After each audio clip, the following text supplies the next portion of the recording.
So, through social engineering, through the ultimate agenda of corrupting people and destroying the family without a strong family or a foundation, it's hard to fight back.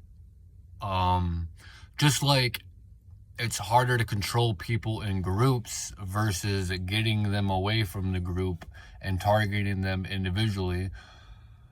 But for the longest, we had explicit content. Can't say the P word on here. We had explicit content that has been aimed at men and was used as an extraordinary weapon to corrupt the male mind.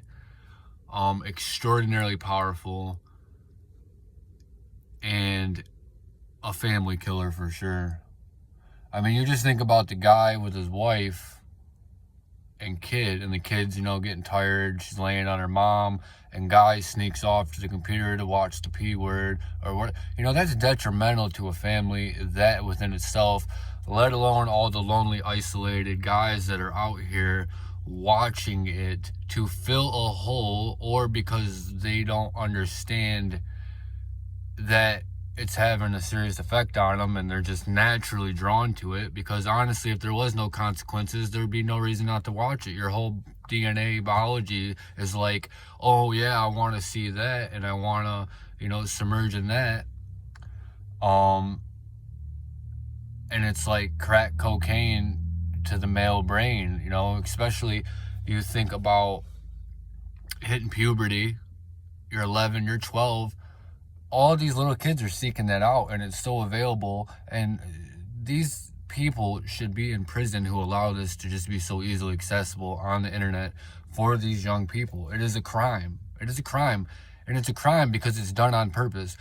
Why is it done on purpose? Because they know the psychology. They've been known the psychology of what it's doing to people, and they don't care. They let it go rampant because it's the goal. It's to destroy the brain and your perspective, your perception, because it's ultimately about destroying the perception and creating an illusion that people live through. And so many people are like just blind, man, living through like a hypnosis, almost like a mass MK Ultra experiment is going on here. So we got, but the opposite of that, which you don't hear a lot, because this is what I'm speaking about, is becoming a common thing people wake up to one degree or another. That is destroying your brain. It's bad. Okay, whatever. And a lot of those women are trafficked. But aside of that, they've learned many years ago how to do the same thing to women, because women are not visual like men are. So they're not going to be susceptible to that bioweapon the way a man is. So how do they target women? Think about it. What is the equivalent of explicit content for men? What's going to affect the female brain just as much? Attention. It's attention. So social media like Facebook, Instagram, whatever, is the P word to women. Because you got to think about the consistent validation, all the men in their inbox, the constant likes, the constantly being told you're beautiful. There's always somebody there to pay a woman attention online, versus before, some women might actually genuinely be alone and isolated and have nobody, and a guy comes and talks to him and he really stands out. But today, the attention is maddening, and it's extremely affecting the female self-image and ego, in ways that could be similar to the P word for men. But the P word for men just, it's super destructive. But I guess all of it, for men and women, both on both ends, it's rewarding at first, but ultimately it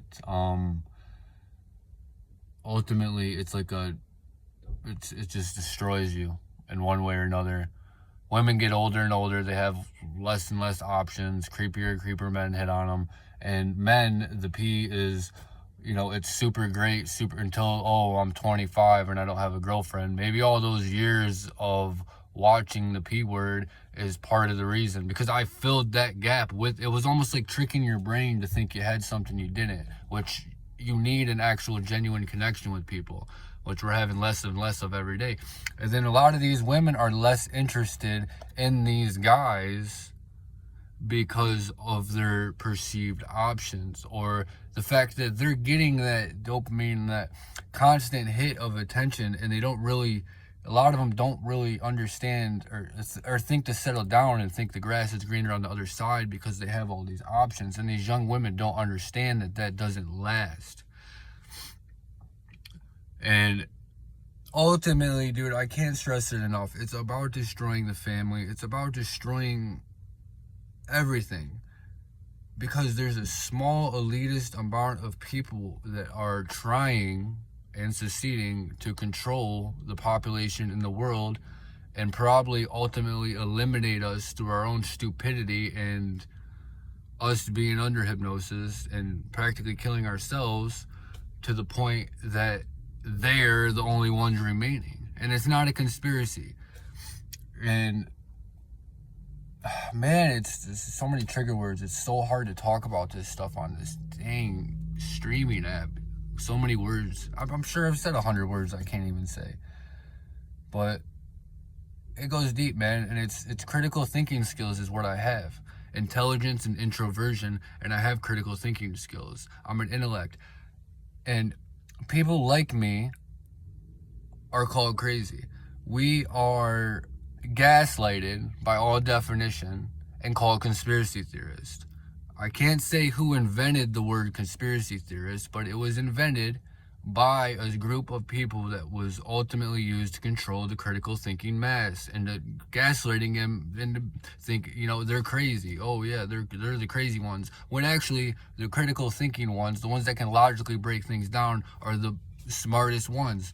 But when the majority of the population corners them and laughs at them, it creates an issue, But that's going off the deep end there. But that's where we're at today.